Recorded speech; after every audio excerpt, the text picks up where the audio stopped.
Hi guys and girls, Michael Warren here from Essential Guitar Lessons, and let's learn how to name your bar chords, or how to work them out and remember them. This was something I wish I learnt when I first started playing. This will help you with all aspects of your playing, not just bar chords. Now in this lesson I won't be showing you how to play the bar chords. If you're interested, I'll do another lesson on that, so let me know in the comments. This lesson is an easy way to remember what shape to use and where to put them on the fretboard. Now there will be some things you have to remember, but we can't get away from that. So when I first started learning bar chords, there may have been, say, a B minor bar chord in the song, and I would just learn that chord. Then after a while of playing different songs, I'd go back and I would have forgotten how to play it, and this used to happen all the time. So I come up with a way to make remembering them easier. Don't forget, if you like this lesson, to subscribe and hit the notification bell. If you're having any problems, leave a comment and I'll get back to you. So let's get into it. So the first thing we must remember is the notes on the neck. Now I know this can be a pain in the butt, but we don't have to remember all of them, just a few, and this will help with lots of other aspects of your playing. So what you want to do is take out a sheet of paper, fold it in half from top to bottom and put a line through the middle.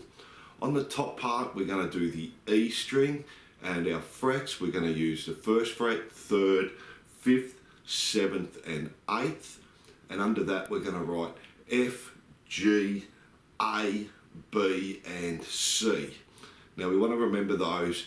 Now on the bottom part of the paper we're going to write down the A string, or the 5th string from the bottom, 2nd from the top, and we're going to write our frets down, 2nd fret, 3rd, 5th, 7th and 8th, and there we're going to put B, C, D, E and F.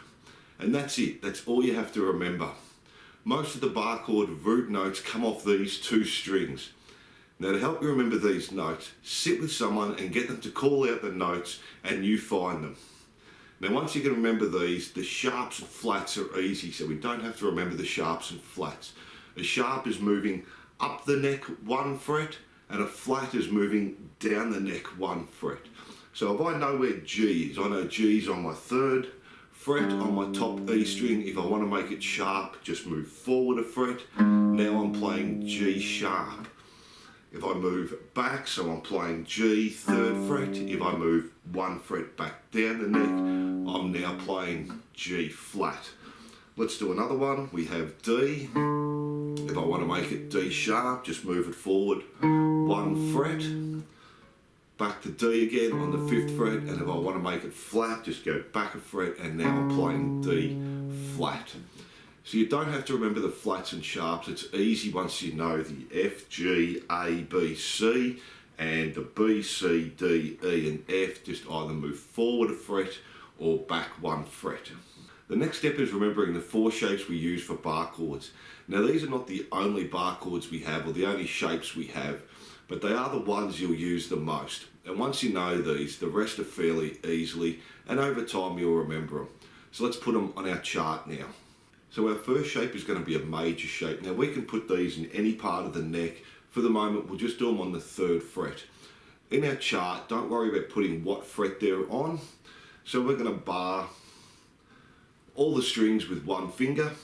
Take your 3rd finger, place that on the 5th fret, and on the A string, little finger underneath that on the D string, still on the 5th fret, and our 1st finger on the 4th fret on the G string, and that's an A shape, and our root note is on the top string, the G. So that's going to go in our top part of our chart. We're just going to put that and write major underneath it. Now we're going to do the minor next to that, still on the top part. So now we've got our major bar chord. All we have to do to make it minor is take our middle finger off. So we're still barring the 3rd fret, 3rd finger on the 5th fret on the A string, little finger on the 5th fret on the D string, and that's it. That's our minor shape with our root note now on the top E string again. And as I said, we're going to be moving these around, so it's just the shape we want to remember, not what fret they're on for the moment. That'll make sense as we get into it. So now we've got our 2 shapes in the top part of our sheet under the E string. We've got a major and a minor. Now we're going to do the major and the minor, and we're going to put these in the bottom part of our sheet under our A string. So our major, and we'll just do it again on the 3rd fret. We're going to bar the 3rd fret. We're going to take our 3rd finger and we're going to place that on the D string 5th fret, the G string 5th fret, and the B string 5th fret. So we're barring the 3 strings there. And that's our major shape there. And we're going to put that down the bottom under our A string. This is a root note now is on the A string here. Then we have our minor shape for the A string, and that's similar to the major shape, but we just put it down a string. So again, we're barring the 3rd fret, take your 3rd finger on the 5th fret on the D string, little finger on the 5th fret on the G string, and your 2nd finger on the B string and on the 4th fret, and that's our minor shaped bar chord there with our root note on the A string, and we're writing that down the bottom of our sheet under the A string there.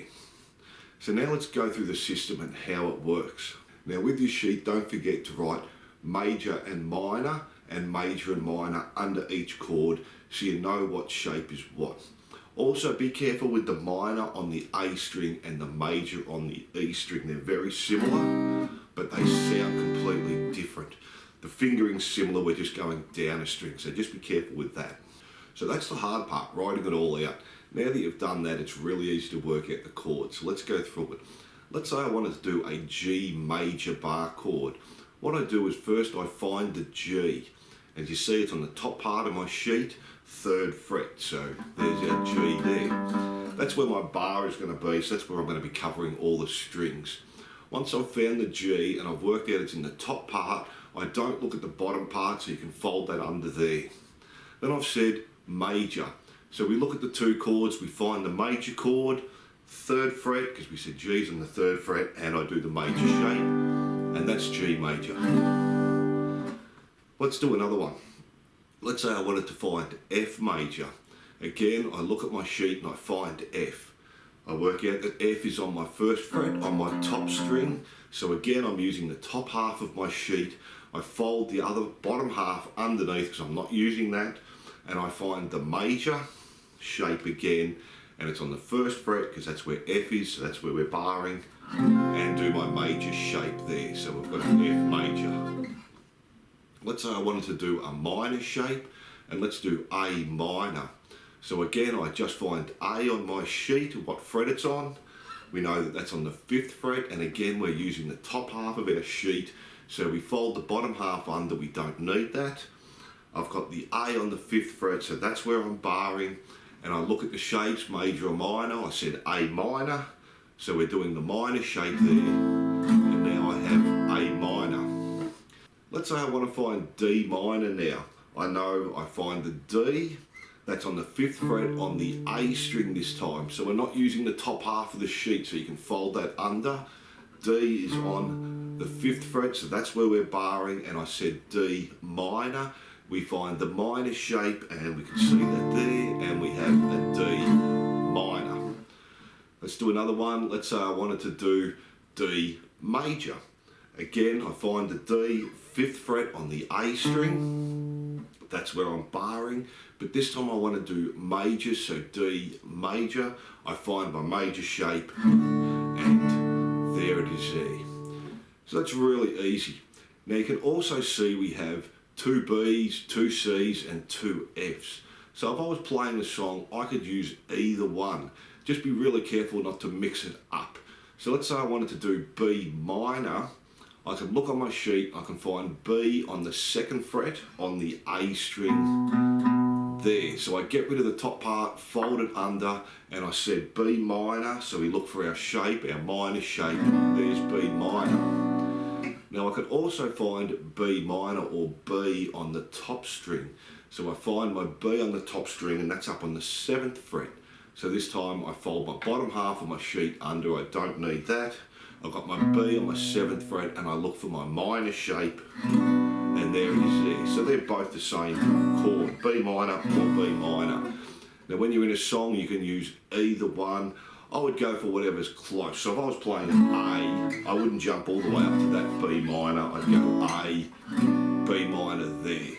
Same with C and F. Let's say I wanted to do a C major. Now the part you've got to be careful here is you're folding your sheet the right way. If I'm finding it on the second string, I'm using the bottom two chords. If I'm finding the root note on the top string, I'm using the top two chords. So if I wanted to do C major, that's the 3rd fret on the A string, so I'm using the bottom two chords, and I said major shape, so we're using that as a C major. Now I could also do that on the top string. I can see C is on the 8th fret, but this time it's a different shape. It's the C major, it's the major shape for the top string. That's where our root note is there. So once you've got that, sharps and flats are really easy. All I have to do is move up one or down one. So let's say I wanted to do C sharp minor. Just take it in steps. So the first thing you do is find C. I'm going to use the C on the A string, so we don't need our top two chords, fold them under. So I've got C on the A string, but I said C sharp, so all we have to do is move it forward one. So now I've got C sharp, that's where I'm barring, and I said minor. We do our minor shape, so C sharp minor. Let's say I wanted to do an F sharp major. Again, I just find the F, and this time I'm going to use the E string, and I can see F is on the 1st fret, so I just move it forward one, makes it F sharp, and we said F sharp major, so I just do my major shape for the top string, F sharp major. Let's say I want to do a flat, let's do D flat minor. So again, the first thing I do is find the D, 5th fret on the A string, so we're using the bottom two chords, D flat, just move back one, and then we said minor, so I'm doing the minor shape, D flat minor there. So again, we don't have to remember where the sharps and flats are. If you know where the main ones are, it's just moving forward one or back one. And that's it. So it's a little confusing at first. Once you've done it a few times, it's pretty easy. When you're learning a song, keep this sheet with you, and over time you'll remember where the main bar chords go and the notes on the neck as well. Now these are easy as well if I wanted to make a 7th or a major 7th or a sus4 or a sus2. They're in exactly the same shape and they're nearly the same position. So if I was doing a G major and I wanted to just make that a G7, I just take off my little finger there. So we'll do another lesson on those later on. So thanks for watching, and I hope you enjoyed this lesson. Don't forget to subscribe and hit the notification bell, and I'll see you soon.